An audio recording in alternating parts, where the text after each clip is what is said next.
현대 사회에서 사라진 신분 중에 노예, 즉 종이라는 신분이 있었습니다. 이렇게 고대 사회에서 종이 되는 경우가 네 가지가 있습니다. 그 중에 하나가 전쟁에 지게 되면 포로가 되고 이 포로로 끌려간 모든 그 사람들은 다 거의 노예가 되지요. 또 부모가 종이면 그 자식이 아무리 잘나고 똑똑해도 결국은 종의 신분을 벗어날 수가 없는 것입니다.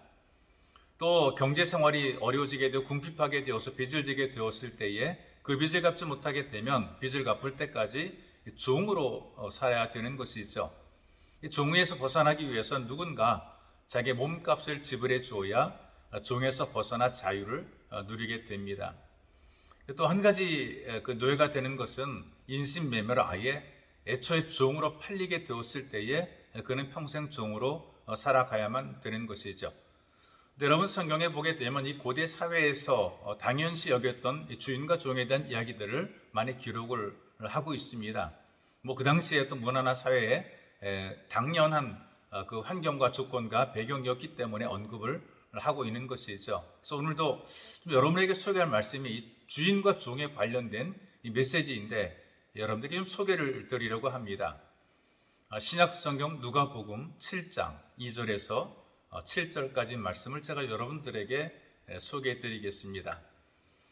어떤 백부장의 사랑하는 종이 병들어 죽게 되었더니 예수의 소문을 듣고 유대인의 장로 몇 사람을 예수께 보내어 오셔서 그 종을 구해 주시기를 청한지라.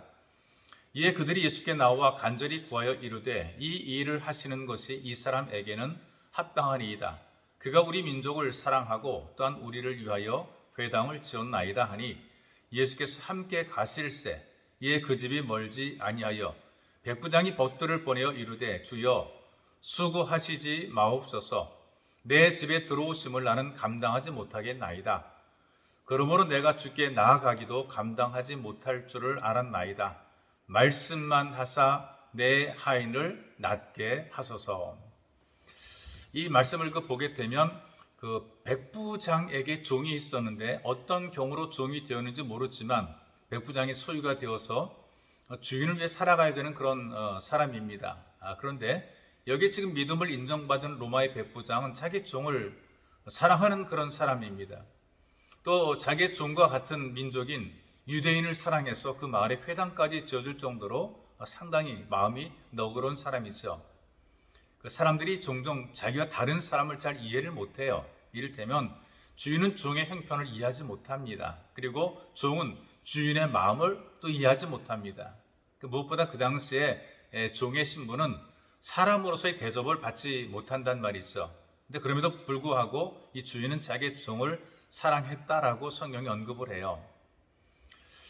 그 사람의 근본적인 마음이 너그럽지 못하게 되면 교만한 모습을 보이게 되죠. 이를테면 자기가 잘 사는 경우에 좀 잘 못 사는 사람을 얕잡아 보게 되죠. 내가 돈이 많게 되면 돈이 없는 사람을 무시하는 것입니다. 자기가 많이 배워서 가방끈이 길다고 얘기를 하게 되면 가방끈이 짧은, 다시 말해서 많이 배우지 못한 사람들에 대해서 무식하다고 멸시합니다. 좋은 동네 산다 그래서 달동네 사람을 또 우습게 여기는 그런 사람들이 있죠. 남보다 잘생겼다고 해서 못생긴 사람을 깔보는 그런 경우들이 있기도 하고요. 또 자기가 먼저 되었다고 나중된 사람을 업신 여기는 그런 경우들이 있기도 합니다.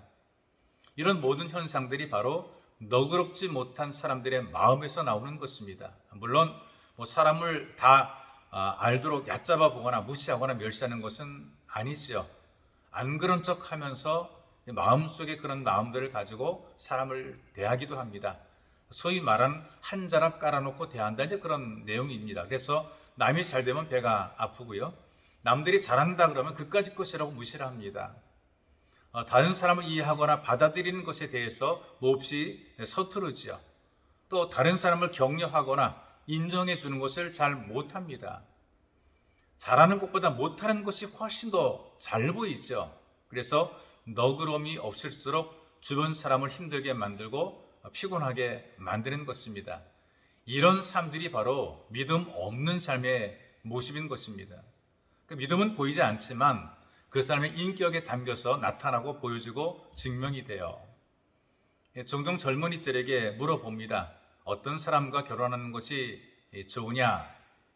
사람들이 이런저런 얘기를 해요.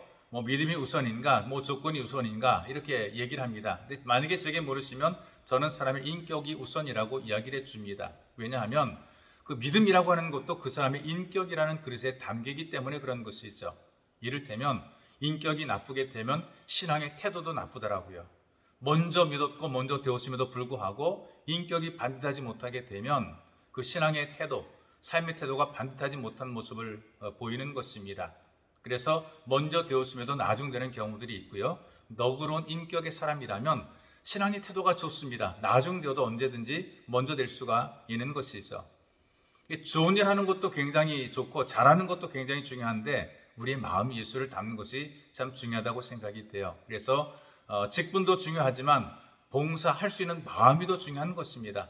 이런 마음, 믿음이 보여주는 너그러운 마음의 그릇으로 빚어지시기를, 그래서 잘 쓰임 받으시기를 주님의 이름으로 축복합니다.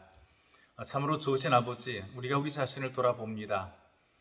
우리의 인격과 우리의 삶이 사람들에게 긍정적으로 보여져야 될 터인데, 믿음은 인노라고 말하지만 우리의 삶이, 우리의 언행이 사람들에게 보일 때에 믿음이 없는 사람처럼 보일까 두렵습니다.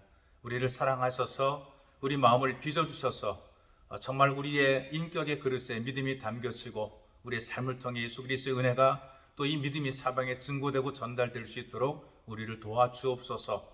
보배로우신 예수님의 이름으로 기도하옵나이다. 아멘.